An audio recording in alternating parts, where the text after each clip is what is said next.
Presenting the classics of Sam P. Chaladurai.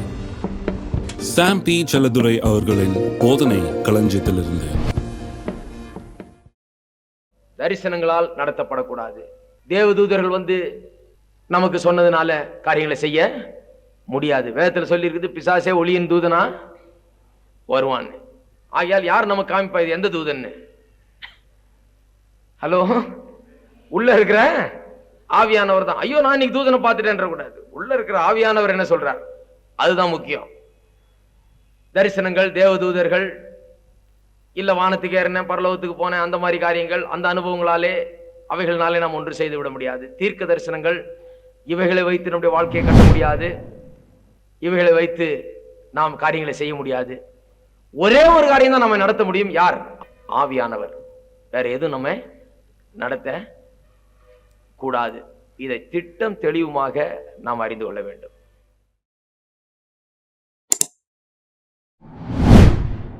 இன்னொரு காரியம் சொல்றேன்.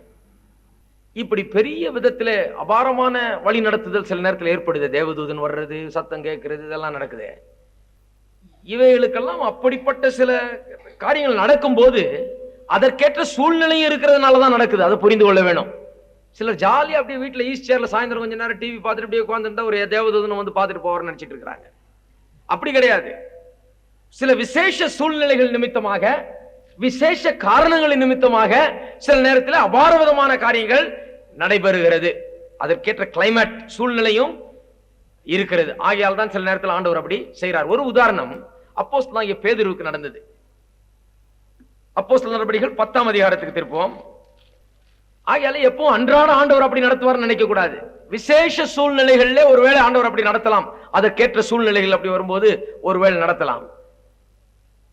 மற்றபடி அன்றாட நடத்துதல் சாதாரண விதத்திலே தான் அது இருக்கும். அப்போஸ்தலனாகிய பேதுரு புதிய ஏற்பாட்டு சபையில முக்கியமான நபர்.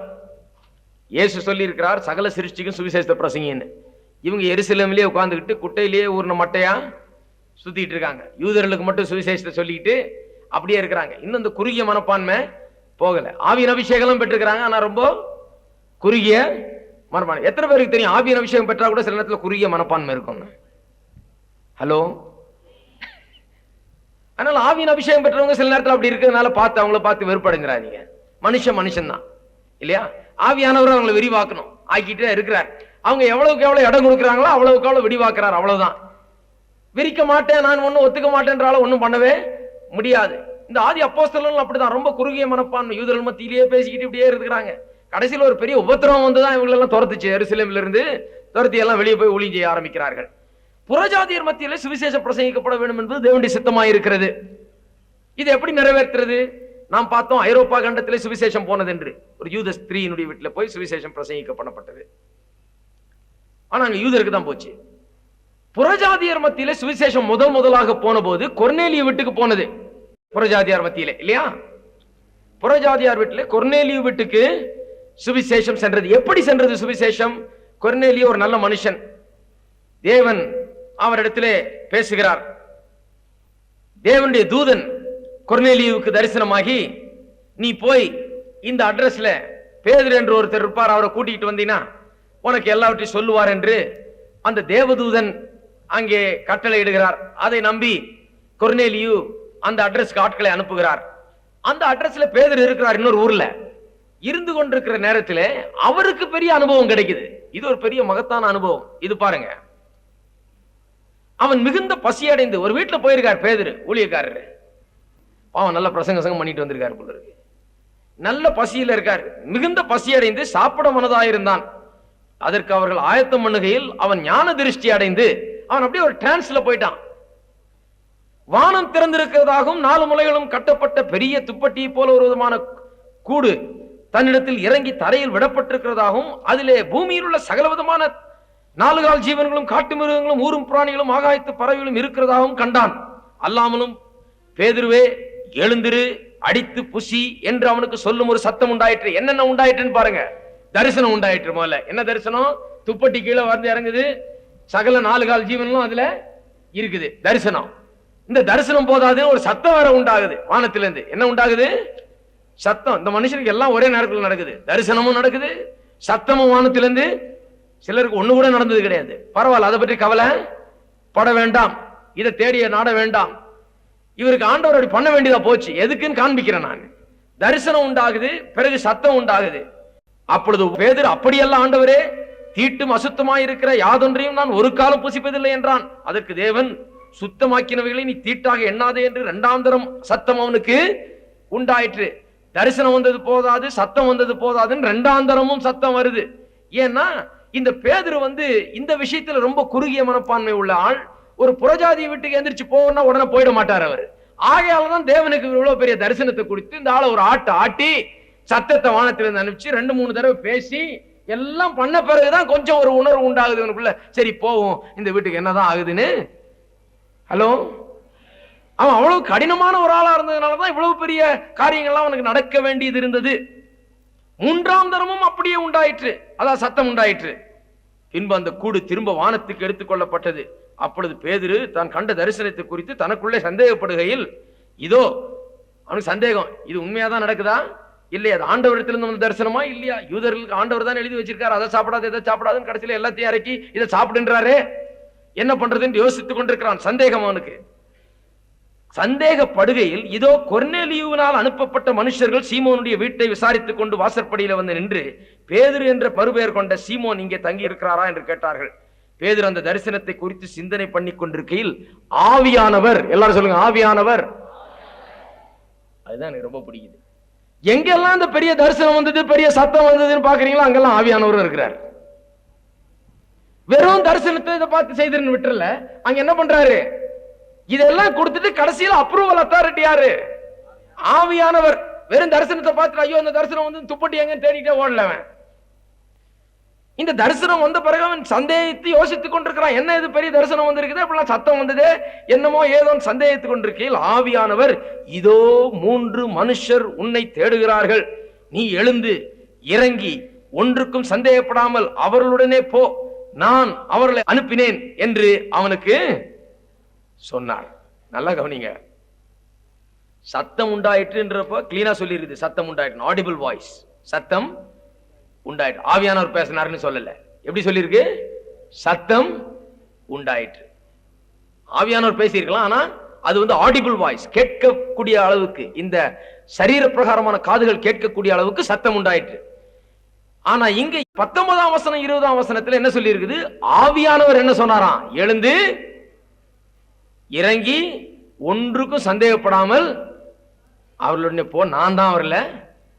நல்ல கவனிங்க, என்ன நடக்குது மறுபடியும், ஆண்டவர் இவன் வெறும் தரிசனத்தையும் சத்தத்தையும் கேட்டு நடக்கணும்னு விரும்பல, உள்ள இருக்கிற ஆவியானவர் என்ன பண்றாரு, அவனுக்கு கன்ஃபர்மேஷன் கொடுக்கிறாரு, உறுதிப்படுறாரு. அதை சரி, கரெக்ட், இது கரெக்ட் தான், நீ கண்ட தரிசனத்துக்கெல்லாம் காரணம் இருக்குப்பா, போ, சந்தேகப்படாத, நான் தான் அவர்களை அனுப்புனேன், நீ போ என்று சொல்லுகிறார். பாருங்கள் எவ்வளவு உண்மையா இருக்குதுன்னு.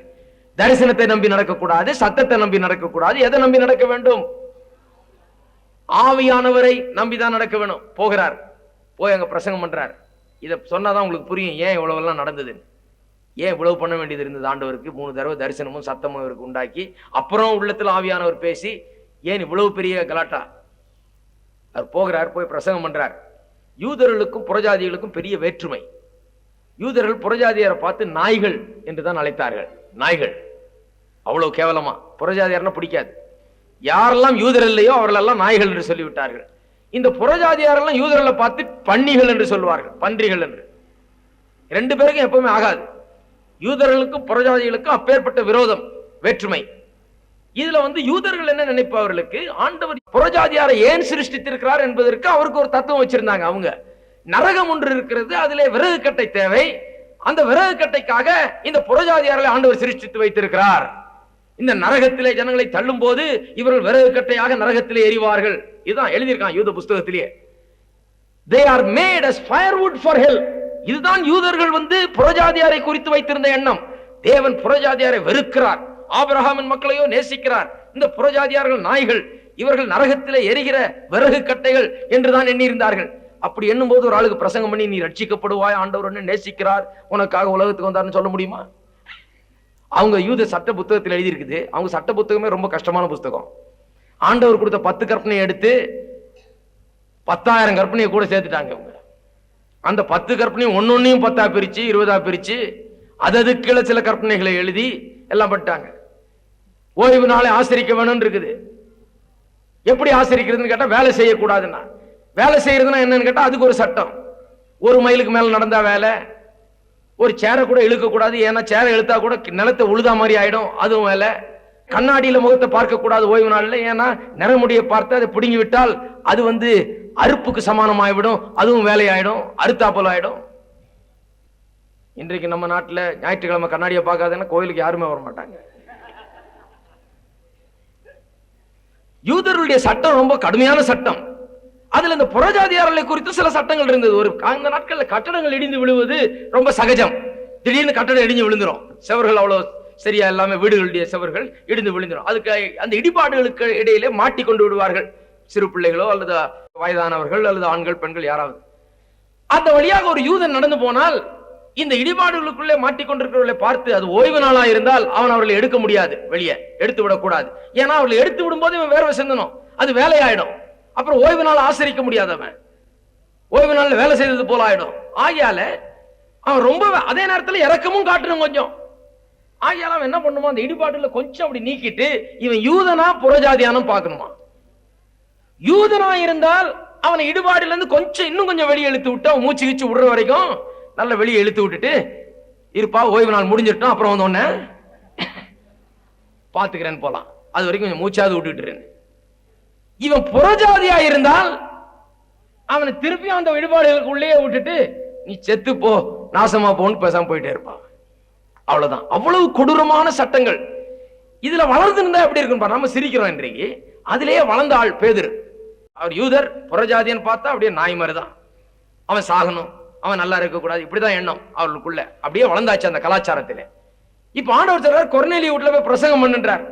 போய் ஒரு ஆண்டவருடைய அன்பை குறித்து பிரசங்கம் பண்ணணும். ஆண்டவர் உங்களை நேசித்தார், தேவன் தம்முடைய குமாரனை இவ்வளவா உலகத்துக்கு தந்த அன்பு கூர்ந்தாருன்னு எப்படி சொல்றது இவரு இந்த புறஜாதிகளான நாய்களுக்கு?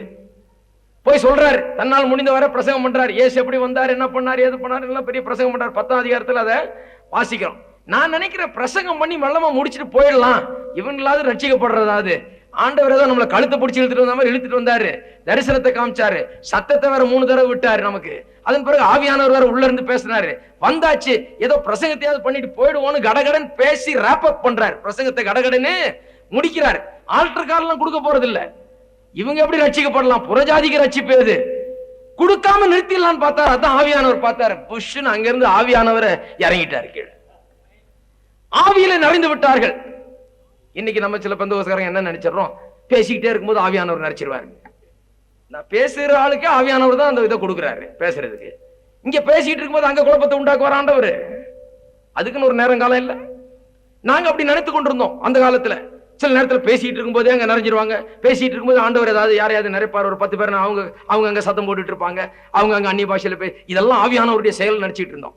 ஏன்னு கேட்டா இந்த 10ஆம் அதிகாரத்துலன்னு சொல்லுவோம், பேதுரு பேசிக்கிட்டே இருந்தாரு, திடீர்னு ஆவியானவர் வந்து இவர்களை அவர் அதுக்காக நிறைக்கல. இந்த ஆள் ஆல்டர் காலே கொடுத்திருக்க மாட்டாரு, இந்த ஆள் இயேசுவை ஏற்றுக்கொள்ள வாருங்கள் என்று கேட்டிருக்க மாட்டாரு.